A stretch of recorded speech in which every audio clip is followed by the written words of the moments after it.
ఇకపై మీకు ఇష్టమైన ఫేవరెట్ సీరియల్స్ యొక్క ఫుల్ ఎపిసోడ్స్ యూట్యూబ్లో అందుబాటులో ఉండవు. కేవలం సన్నెక్స్లో మాత్రమే ఫ్రీగా చూడొచ్చు. వెళ్ళినా సంతోషంగా ఎలా ఉంటాను? కూర్చోరా. చూడు మహేష్, నువ్వు ఏ తప్పు చేయలేదు. మీ మామయ్య కోసం యుద్ధం చేశాం. రక్తం చెందని యుద్ధం ఉంటుందా? కరెక్టేమో, కానీ యుద్ధంలో కూడా అమాయకుల రక్తం చెందకూడదు.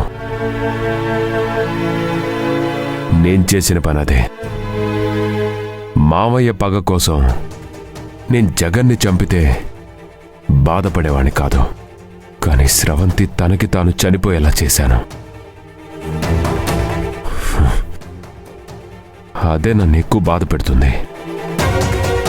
సరే, స్రవంతి చనిపోయేలా చేయడం తప్పే, కానీ దాని గురించి నిన్ను నువ్వు శిక్షించుకోవడం ఇంకా పెద్ద తప్పు. తన ఆత్మశాంతి కోసం పూజలు చేయిద్దాం, దానాలు చేయిద్దాం. మామ్, నేరానికైతే శిక్ష ఉంటుంది, కానీ నేను చేసింది పాపం. నేనే పరిహారం చేసుకున్నా దాంట్లో నుంచి బయటపడలేను. అలా అనుకు నాన్న, నాతో రా. నిన్ను రీహాబిలిటేషన్ సెంటర్లో జాయిన్ చేస్తాను. అక్కడొక్క 10 రోజులుండు. నీ ప్రాబ్లం మొత్తం సాల్వ్ అయిపోతుంది. ఎందుకురా నవ్వుతున్నావు?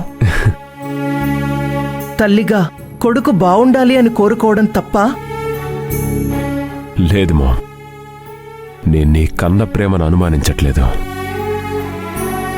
తోడబుట్టిన వాడికి అన్యాయం జరిగిందని కన్న బిడ్డనే ఆయుధం చేసి యుద్ధానికి సిద్ధపడ్డావు.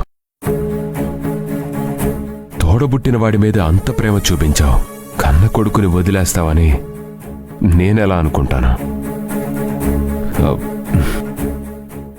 కాకపోతే మామూలు మనిషిని అవ్వాలని నేను కోరుకోవటం లేదు. ఎందుకంటే నేను స్రవంతిని మర్చిపోలేకపోతున్నాను. తన దగ్గరికి వెళ్ళాలని కోరుకుంటున్నాను. మర్చిపోవాల్సిన వాళ్ళని గుర్తుంచుకుంటున్నావు, గుర్తుంచుకోవాల్సిన అమ్మని మర్చిపోతున్నావు. స్రవంతి ఇంక మన మధ్య లేదురా. తనతో పాటు చనిపోతాను అనడం ఈ సమస్యకి పరిష్కారం కాదు నాన్న. నా బ్రతికే ఓ పరిష్కారం లేని సమస్యమా? అయినా రియల్గా నేను ఎప్పుడో చనిపోవాల్సిందే, కానీ ఎందుకు బ్రతికున్నానో తెలుసా?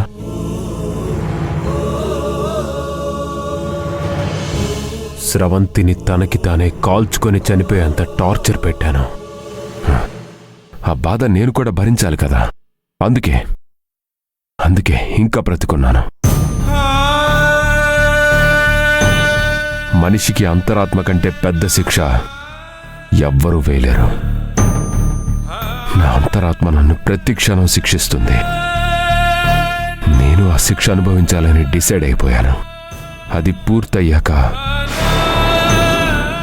స్రవంతి దగ్గరికి వెళ్ళిపోతానమ్మా. మహేష్, నువ్వలా మాట్లాడొద్దురా. నువ్వేం చేసినా నా కోసం చేశావు.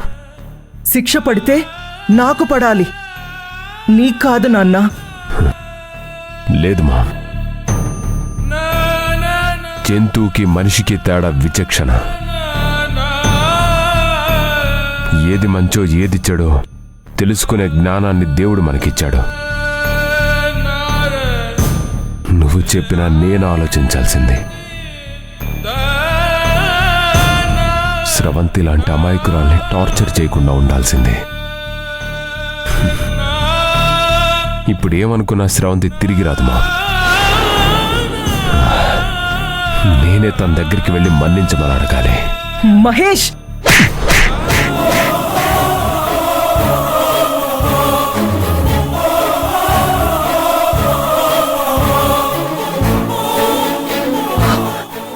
ఏం మాట్లాడుతున్నావురా నువ్వు?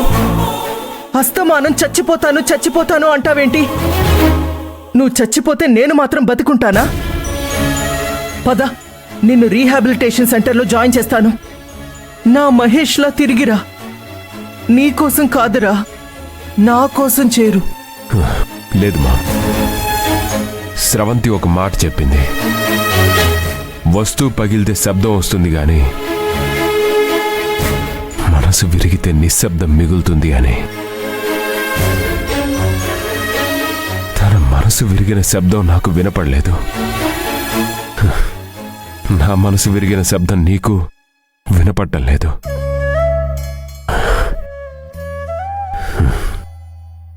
పగ కంటే క్షమించడం ఎంతో గొప్పదని నాకిప్పుడు అర్థమైంది మా.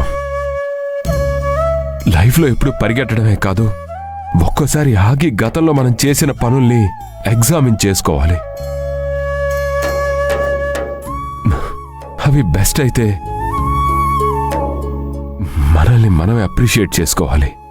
ఒకవేళ బ్యాడ్ అయితే అలాంటివి మళ్ళీ చేయకుండా జాగ్రత్త పడాలి.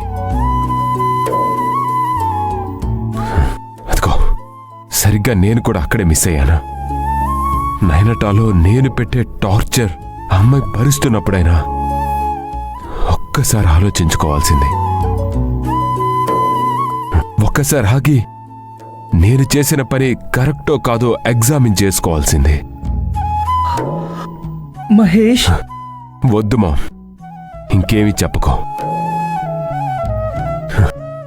నీ కొడుకు లేడు అనుకొని అమెరికా వెళ్ళిపో.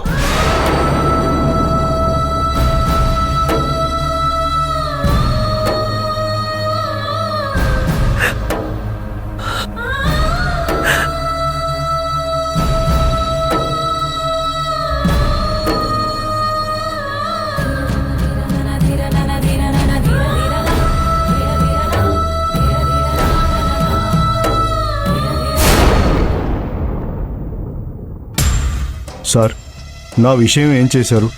చూడు పెద్దాయనా, నీకు మొన్ననే చెప్పాను కదా కాస్త టైం పడుతుందని. ఎన్నిసార్లు తిరగాలి సార్? మీరంతా ఏం చేస్తున్నారు? మాకు మీ ఒక్క కేసేనా? చాలా పనులున్నాయి. వెళ్ళి ఒక వారం తర్వాత రా. నేను వెళ్ళను సార్. ఇలాంటి వారాలు మీరు ఎన్ని తిప్పారో మాకు తెలుసు. నా పని అయ్యేంత వరకు నేను ఇక్కడే కూర్చుంటా. ఏం పోలీసులతో ఆటలాడుతున్నావా? మర్యాదగా వెళ్ళకపోతే మెడబెట్టి బయటికి గెంటేస్తాను. సార్, నా బాధ అర్థం చేసుకోండి. సరే, విషయం ఏంటో చెప్పు. సార్, నా కూతురు హాస్పిటల్లో చనిపోయి 3 నెలలు అయింది. పోస్ట్ మార్టంకి బాడీ తీసుకెళ్లారు. ఓ, పోస్ట్ మార్టం రిపోర్ట్ లేట్ అయిందా? సార్, డెడ్ బాడీయే మిస్ అయింది సార్. ఏమైందో తెలియటం లేదు సార్. మార్చరీ నుంచి బాడీ మిస్ అవడం ఏంటి? అవును సార్, అదే జరిగింది. నా కూతురు డెడ్ బాడీ నాకు ఇప్పించమని, అంత్యక్రియలు చేసుకోవాలని ఎన్నోసార్లు వేడుకున్నాను. కానీ ఇక్కడ ఎవరూ నా మాట వినడం లేదు. మనుషులకు ఎలాగూ గౌరవం ఇవ్వడం లేదు. కనీసం శవానికైనా రెస్పెక్ట్ ఇవ్వమనండి సార్.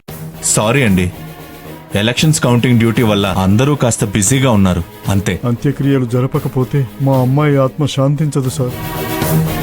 అర్థం చేసుకోండి సార్. సార్, నేను తప్పకుండా మీ అమ్మాయి డెడ్ బాడీని వెతికి పట్టుకుంటాను, మీరు బాధపడకండి. ఇంతకీ ఏ హాస్పిటల్?